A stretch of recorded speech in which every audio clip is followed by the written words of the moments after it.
ಅಷ್ಟೊಂದು cinema industries ಬಗ್ಗೆ ಮಾತಾಡೋಕೆ ಗೊತ್ತಿಲ್ಲ. ನನ್ನ ಆತ್ಮೀಯರು ನನ್ನ ಜೊತೆಯಲ್ಲಿ ಸುಮಾರು ಒಂದು 20-25 ವರ್ಷದಿಂದ ನಾವೆಲ್ಲ ಸ್ನೇಹಿತರು. ಲಹರಿ ವೇಲು ಅವರು ಪ್ರಥಮವಾಗಿ ಸಿನಿಮಾ ಅಂತ ಬಂದ ತಕ್ಷಣ ನನ್ನ ತಟ್ಟಂತೆ ಉಳಿದದ್ದೇ ನಮ್ಮ ಲಹರಿ ವೇಲು ಅವ್ರದ್ದು. ಹಾಗಾಗಿ ನಾನು ಅವ್ರನ್ನ ಪರಿಚಯ ಮಾಡಿಸಿಕ್ಕೆ ನನ್ನ ಮಗನಿಗೆ ಹೇಳಿ ಮಾತಾಡಪ್ಪ ಅಂತ ಹೇಳಿದೆ.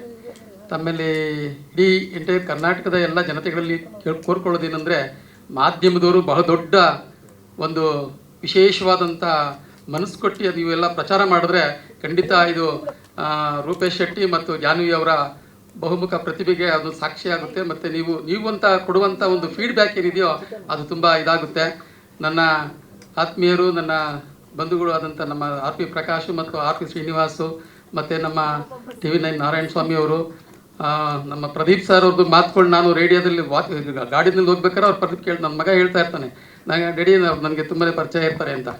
ಹಾಗಾಗಿ ಅವರು ತುಂಬ ಬಂದು ಒಳ್ಳೆ ಉತ್ತಮವಾದಂಥ ಮಾತುಗಳನ್ನ ಆಡಿದ್ದಾರೆ, ಆಶಿಸಿದ್ದಾರೆ ಒಳ್ಳೆಯದಾಗಲಿ ಸಿನಿಮಾಗೆ ಅಂತ.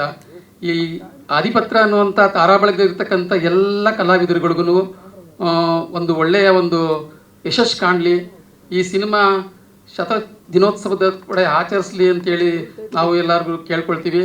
ಅದಕ್ಕೆ ಬಹುಮುಖ್ಯವಾಗಿ ಕನ್ನಡಿಗರು ನಾವು ಹೊಸ ಪ್ರತಿಭೆಗಳಿಗೆ, ಹೊಸ ಪ್ರೊಡ್ಯೂಸರ್ಗಳಿಗೆ ಒಂದು ಅವಕಾಶ ಮಾಡಿಕೊಡಿ ಅಂತ ಕೇಳ್ಕೊಳ್ತಾ, ನನ್ನ ಆತ್ಮೀಯರು ಹೇಳಿದ್ರು, ನಮ್ಮ ಲಹರಿ ವೇಲು ಅವರು ಈ ಸಿನಿಮಾ ಸಾಂಗ್ಸ್ ಕೇಳಿದ ತಕ್ಷಣ ಗೌಡ್ರೆ ನನಗೆ ಇದು ಈ ಮಗು ಅದು ನನ್ನ ಮಗು, ಅದು ತುಂಬ ಚೆನ್ನಾಗಿದೆ ಅದು ಅಂತ ಹೇಳಿ ಅವರೇ ನನಗೆ ಪಾಸಿಟಿವ್ ಆಗಿ ಹೇಳಿದಾಗ ನನಗೆ ಸಿನಿಮಾ ಇದು ಹೋಗಿ ಆಗುತ್ತೆ ಅಂತ ನನಗೆ ಹಾಗೆ ಮನಸ್ಸಿಗೆ ಬಂತು.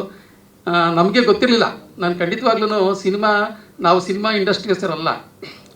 ನನಗೆ ಗೊತ್ತಿಲ್ಲದಿರ ನನ್ನ ಮಗ ತುಂಬ ಸೀಕ್ರೆಟಾಗಿ ಹಿಡನ್ ಸೀಕ್ರೆಟಾಗಿ ಮಾಡ್ದ. ನನ್ನ ಸೊಸೆ ನನ್ನ ಹತ್ರ ಮಾತಾಡ್ತಾಳೆ ಜಾಸ್ತಿ, ಮಾತಾಡೋದಿಲ್ಲ ನನ್ನ ಹತ್ರ, ಏನೂ ಹೇಳೋದಿಲ್ಲ, ಯಾವ ವಿಷಯ ಏನು ಅಂತ ಹೇಳೋದಿಲ್ಲ. ನಾನು ಸ್ವಲ್ಪ ಮಾತಾಡೋದು ಇಂಟ್ರಾಕ್ಟ್ ಆಗೋದು ನನ್ನ ಡಾಕ್ಟ್ರಿಲ್ಲ ಹತ್ರನೇ.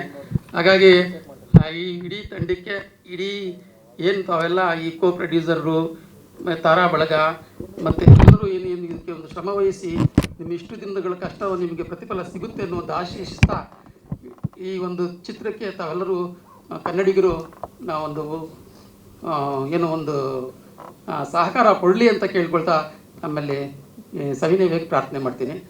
ಜೈ ಹಿಂದ್, ಜೈ ಕರ್ನಾಟಕ, ಜೈ ಕನ್ನಡ.